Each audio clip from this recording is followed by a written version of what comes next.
mayamna section bigada je hairiba sigi organization je 2023 dagi na ngasi bawbasida ahum lak subo organization ni same person na secretary oibada hojikta phangba paw amana miyoi amakakna secretary oiduna irang sida semkiba lupsi mari suramle makoigi thabak sina miyam dagi khairaga pangbagi thabak ni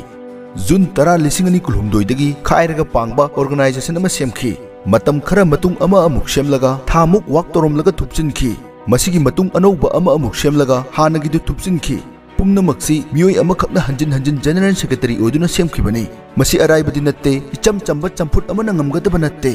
matang sida haijening badi praja miyamna emotion sentiment tawringai paisa khaiba phajana nungairamgani audit chu lairamloi asumna organization dugi mithok helakpatai head office na yaripok oiraga sekta amadi ising thenbi the branch office hangdorakhi mathang miyamgi damak khairakpada BPF sinamgi ming yorokpadai phagatlaga punna wakhal taminabagi warol taminasi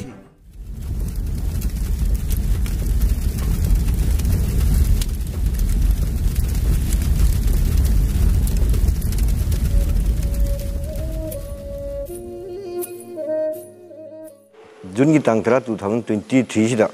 koi All Manipur Relief and the Village Volunteer Organizing Committee haina mingthonba committee gi body yong khra koi semjagi koina All Manipur Mercenary and Female Warrior Organizing Committee namu koina organization am khak sian tawjaban tha amma gumba koi gi ran tawra matunga adu su mu resa tawda nungai roina tawbadagi hauji koi gi aroi bagi haitare ahum laksu ba haitare ahum laksu bagi mingse koi All Manipur Peace Building Women's Organizing Committee MPO haina khangnaba organization asi form tawjaraga koi gi thabak thoram khara koina tawjaba haitare si organization gi office se yairpok ni head office oijabane aduga sekta awang likai aduga ising thembi me likai hairiba branch office ising thembi se branch ni aduga sekta awang likai su branch ni head office na yairpok ni aduga hojik ran tawriba office sigi manung sidagi koina ising thembi hariba khungang asida leiriba khoi branch office si ngasi dagi lokthokjare haiba hamji ju thamjari aroi boina All Manipur Peace Building Women's Organizing Committee MPO ki members singi maraktagi khoi sinamgi ming sijanaga sen kharamba koina thengnajare hariba thengnajari khairamiba asi gi mathangda lale hana miyam mangda sindokjari loinana makha tana karigumba hariba members singi maraktagi sugumba aranba thabak senkai thumkhaina singba lekai khun natranga kanagumba organization gi ming sijinaduna tarumba targadi akoi isana yana akoi gi members sing asibu piningwa dani pibda isana yarena secretary site gi khanganjari asigumba maring marangba thabak sina maram oiraga thamoi singna miyamgi thabak tawjariba miyoi singda miyamna thajadaba nongmagi hengalakli laingakta miyamna onsilakpai mahut asumna aikoi masel chiknarimkhai makoidi maka lamna corruption tawba yaramgani khanjai thawdoksigi matang amadi BPF ta thengnariba khudong chadabasing miyamda pawdamli akoi village protection force se miyamna hena khangbibaduni koi sinam sanjelok ising thembi hariba area jida chorangna chingya da kilometer kun muki sigi akoi basidaida akoi mafam kaya thona ngasi bawda nga ga lai loinana 3rd May 2023 dagi satharakliba lan asida ihan hanboina khwaidagi wangna ching mathakta akoi lambi kaktana akoi yengnaba thengnanabagi damakta akoi pankar sadana ngakchaba khun ngakpajingi manungda akoina ahanmane haibasi miyamne hena khangbiraba wafamni hariba si akoi masi ngaknanaba honabada akoina thengnajaba awat apa mayam ama miyamgi matingdagi akoi mai pakna ngasi bawba changchan biribani sumai tawdana ngasi ching kaktana lan ngaktana yam wana hona jariba BPF sina ngasi yamna nungai taba thawdok ama Manipurda hoji sen khaibagi asuk yona praja miyam ji warakanda tongan ba masak thoidona miyam gi damakta karai bhawba tawrige haiba masak khangdaba organization mayam ama semjalaga tongan paisa khairam bana chingba mayam ama thengnabadagi koi ngasi gi information ji miyam da pijabani example oina harakanda ngasi mak koina se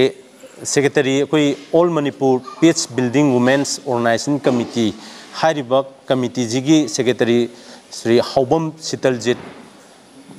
Saijang ade advisor oina sanasam bijoy mongsangai hariba ani jina hojik sigi organization jigi mingda paisa khairamba haibadi organization jigi mingda member jingna ꯑꯩꯈꯣꯏ ꯁꯤꯅꯥꯝ BPFꯀꯤ ꯁꯤꯅꯥꯝꯒꯤ ꯃꯤꯡ ꯁꯤꯟꯅꯔꯒ ꯃꯤꯌꯥꯝꯗꯒꯤ ꯄꯩꯁꯥ ꯈꯣꯝꯒꯠꯂꯝꯕ ꯂꯣꯏꯅꯅ ꯃꯌꯥꯝꯅ ꯆꯦꯛꯁꯤꯟꯕꯤꯒꯗꯕꯁꯦ ꯍꯥꯏꯔꯤꯕ ꯍꯧꯖꯤꯛꯀꯤ ꯁꯤꯒꯤ ꯑꯣꯔꯒꯅꯥꯏꯖꯦꯁꯟꯁꯦ 2023ꯗꯒꯤꯅ ꯉꯁꯤ ꯐꯥꯎꯕꯁꯤꯗ ꯑꯍꯨꯝꯂꯛ ꯁꯨꯕ ꯑꯣꯔꯒꯅꯥꯏꯖꯦꯁꯟꯅꯤ ꯁꯦꯝ ꯄꯔꯁꯟꯅ ꯁꯦꯀ꯭ꯔꯦꯇꯔꯤ ꯑꯣꯏꯕꯗ ꯑꯗꯨ ꯃꯃꯥꯡꯗ ꯂꯩꯈꯤꯕ ꯑꯣꯔꯒꯅꯥꯏꯖꯦꯁꯟ ꯑꯅꯤꯗꯨ ꯑꯩ ꯃꯤꯌꯥꯝꯒꯤ ꯃꯤꯠ ꯂꯧꯁꯤꯡ ꯑꯣꯏꯅꯕ ꯄꯟꯖꯒꯦ All Manipur Relief and Village Volunteer Organizing Committee ꯍꯥꯏꯕ ꯑꯃꯁꯤꯅ ꯈ꯭ꯋꯥꯏ ꯐꯥꯔꯁꯇ ꯁꯦꯝꯕ ꯑꯣꯔꯒꯅꯥꯏꯖꯦꯁꯟꯅꯤ ꯑꯗꯨꯒ ꯑꯅꯤꯁꯨꯕꯗ All Manipur Mercenary and Female Warrior Organizing Committee ꯍꯥꯏꯕ ꯑꯃ ꯑꯅꯤꯁꯤꯃꯁꯨ ꯍꯧꯖꯤꯛꯀꯤ ꯁꯦꯝ ꯄꯔꯁꯟꯁꯤꯅ ꯁꯦꯀ꯭ꯔꯦꯇꯔꯤ ꯑꯣꯏꯔꯒ पैसा खाइबा मियामदा कराई भाव मतेंग पांगे हाइबदुगी चप चाबा पोतो अखोय कन्न थिगचरी अदो सिगी पोतसे सुगुम्बसे यंगों ngasi 2023 दगी चंगजल लेबा लांजे सही अमगा था अमा अनि खतंग ngairi सिदैदा ऑर्गेनाइजेशन अहुम सेम पर्सन न सेक्रेटरी ओरगा तोंगान तोंगानबा ऑर्गेनाइजेशन अहुम सेमगा मियामदगी पैसा खाइबा हाइबजे कराई भाव अचुम बतरंगदगी हाइबदु मियामना खनबियु नैनबियु अदो सुगुम्बसे अखोय अखोयगी लेबाक सिदैदा अखोय मसेन मरक्ता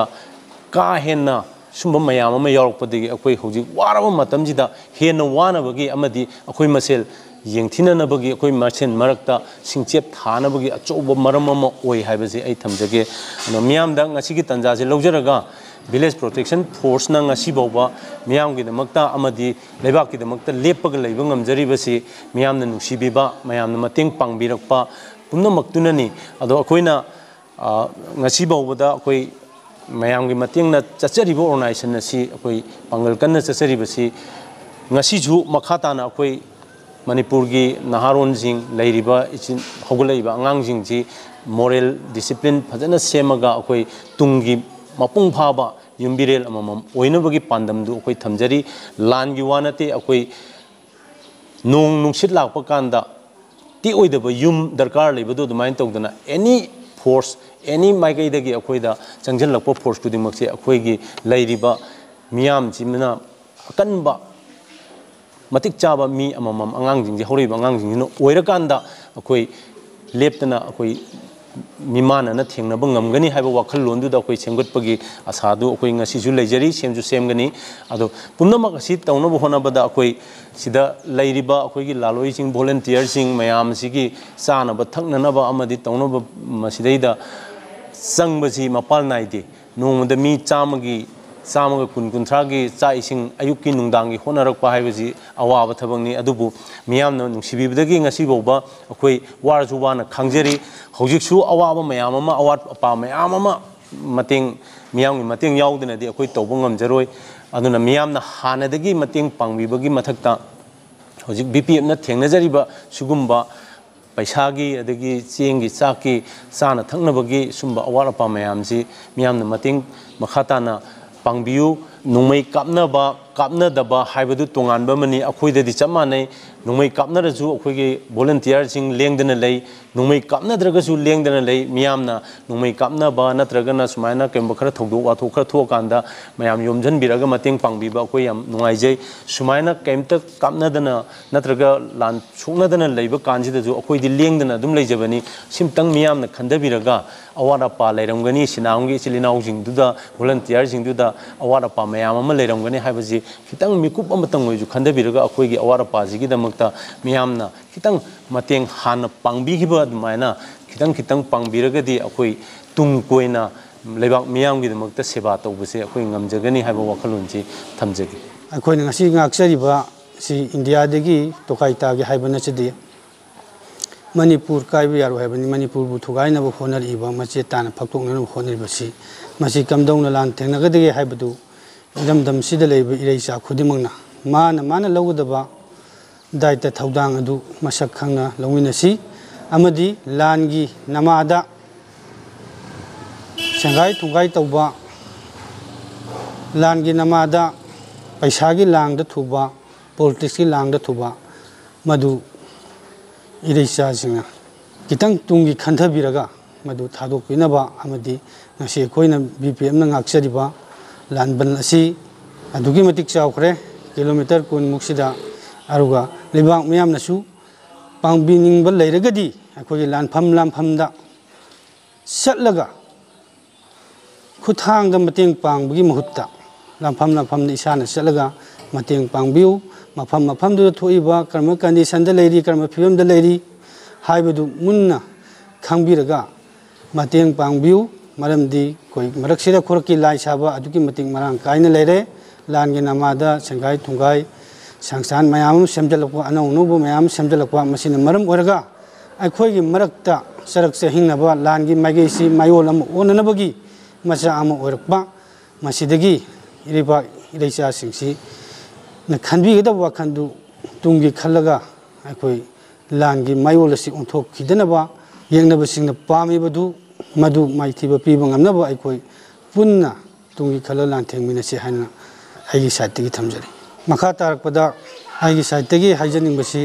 लाल अमा थेंगनबा इमुंग मम पानबा लाइबा आम पानबसी रिसोर्स याउद्रगदि यादि अदुना अखोइदा सांगना चाही हुमद्रागी ममांगदगी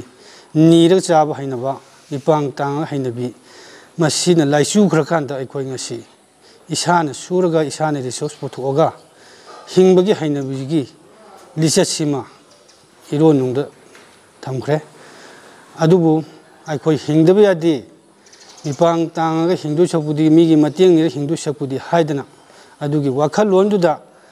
अखोइ बीपीएफ न सिंजरगा बीपीएफ की एरिया मनुंग लैरिबा लाना सोलबा मफमसिंग लौपरी चामगा चनी सिगी जगह बीपीएफ की इचिनाउसिंगा सागोनरगा मरी लेनबा डिपार्टमेंट सिंगसिदगी कोई मतेंग लौबा याबा मोइदगी गाइड तौबा याबा नॉलेज लौबा याबा लौजरगा अखोइ लौ सिंगुबगी थबक हिंगोन कोइबी थबक कोई मखा ताना चथजरी मसिना अखोइगी लामी सिंगसिगी रिसोर्स अमा सेमगा मखोइ मसाना मसागी रिसोर्स पुथोंनबी सेमगी पांदम अमदसु मसिगी खोंजंग अखोइ चंगसनजरी अमदी अखोइना ngasi लेजरीबा मफमसी अदुगी मतिक सेन चंगबा मी चंगबा मफम अमा ओय ख्वाइदगी चावबो लानफम अमसु ओइबा सेकेंड वर्ल्ड वार की मतमदा ख्वाइदगी अचौबो लानफम अमा ओइग्रबा माप हाइबा जगह दुनी अरुगा खोइगी लंबी सी असांगबा किलोमीटर 4 सांगबा 3 सांगबा याउरी मसिदा खोइना सेमे नोंग तारपु मतमदा लैंडस्लाइड तौरे हंजन हंजन सेमे सेमबा हाइबसी हंजन हंजन पैसा चंगी अदुन पैसागी छु अचौबो प्रॉब्लम अमा लैबनिना अखोइगी लेबाक मियामना अंगम्बा मतेंग मफम सिदा लाकपि हायरगा मफम दुगी फिल स्कोप येंगबिरे हायरगा अंगम मतेंग पांगबियु हौखिबा मे अहुमदगी ngasi फावबदा मणिपुर सिदा तंगदु लेताद्रबा फिबम अमा खक्ता लेरकपसिदा मरम मोरगा अवांग माइकै ngakpa oina volunteer sing अखोइगी खुंजा सिंग दगी थोक्तना माइ माइगी volunteer sing थोक्तना खुन ngakनरुब मतुंगदा जुन की तारिख 13 दा ख्वाइदगी वांगबा लानबन नम ओइरिबा मार्क चिंगदोल हारिबा चिंग मफम असि ngakतबा यादि हाइबिगी वाखलोंदुदा विलेज प्रोटेक्शन फोर्स हाइदना अखोइगी लोकल क्लब मयाम अमा अखोइ एरिया ऑपरेशन वाइटोन दगिना इसिंग थेंबी इसिखा सिनाम हाइरिबा एरिया फाउगी लेरिबा खुंजा सिंगजि पुंजलगा विलेज प्रोटेक्शन फोर्स ना सेमजरगा खुन ngakचरकबा असिदा ngasi फाउबदा मियामना तेंबांग बिरकलिबा सेनफम सिंग असिदगी अखोइना अंगम मखै होनजरगा ngasi किलोमीटर 3-4 सांगिबा लंबी असिदा लंबी कअगा होनजरकलिबा असिदा चंगबा याबा पैसा मयाम अमा चंगगा होनजरिबसि मयामगी मतेंग दगिनी मयामना नुंसिबिदुना पिबिरकलिबा मतेंग असिना मरम ओरगा लंबी कक्चरिबसिदा लंबी कक्पा लोरे लैंडस्लाइड थोए लैंडस्लाइड सिगी मथक्ता नेशनल हाईवे द हुजि हुजि थोइबगी कंडीशन सिदा खोइ मडस्लाइड न चिंगबा थोक्तना लंबी जे काबा यारक्तबा मसिदा सेमनबा होनबदा पैसा जे हंजन झुम चंगबा हाइरिबा सेनफम सिंग असिना मरम ओरगा विलेज प्रोटेक्शन फोर्स ना ngakchariबसि अवांग माइकै खक्ता नतना मैतै अखोइगी अमत गायरबा कोंग मरु लाइफमलेन अतिंकोक मरु सराइलेन सीदबा लाइंथौगी खुबम असिबु ngak सेंदुना अखोइगी ngasiगी मैतैना चटपदा अखोइना यौबंगम मफम हारगदी चिंगथक्ता लेबा चिंग लाई हारगदी अखोइ लाइंथौसी खक्तम ngaiselaklabani हारिबा असिसु अखोइना याम चेक्सिना होनजरगा ngakchariबनी असुमना चथजरकलिबा अखोइना खुन ngakपगी थबक थौरम मयाम अमा चथजरिंगी मरकसिदा मरम चादना सोशल मीडिया दा खंगदे अमदा खंगदे अखोइ मसेन अमगा नुसिनदबा अमगा ngangnा चैनबा मयाम अमा तौदना अदुम लेबसिना मरम मोरगा अखोई खुन नाक्चरिबा सिंगरा अदुगी मतिक थमोई सोकपा हाइबा तारे अखोई मसिन कमाइन तौरगा पुंजनरगा अखोई लेबाक सिबु कनगदगी हाइबगी वाखलोमदा अदोमदा चंगहनिंगी माना अदुनी हारगा लेबगी मुहुता अखोई पुनमक करमाइन तौरगा पुंजनजिगे हाइबगी वाखलोंदा वाखल लुसिंग लेरबा लाइलाइसु हाइरबा ओजासिंग अहलमन ख्वाई पुनमकना चंगजन बिरेक ले हारगा अखोई अमुक्तंग लेबाक असिबु कनबदा इरैचा पुनमकना सरुक यामिनसी हाइबा वफम असि थमजरी लोइसिलकपदा वीडियो सिबु मित्येंग ताबिरिबा खुदिंगमकना इसा इसागी वखलोन कमेंट बॉक्स दा थंबिरमु।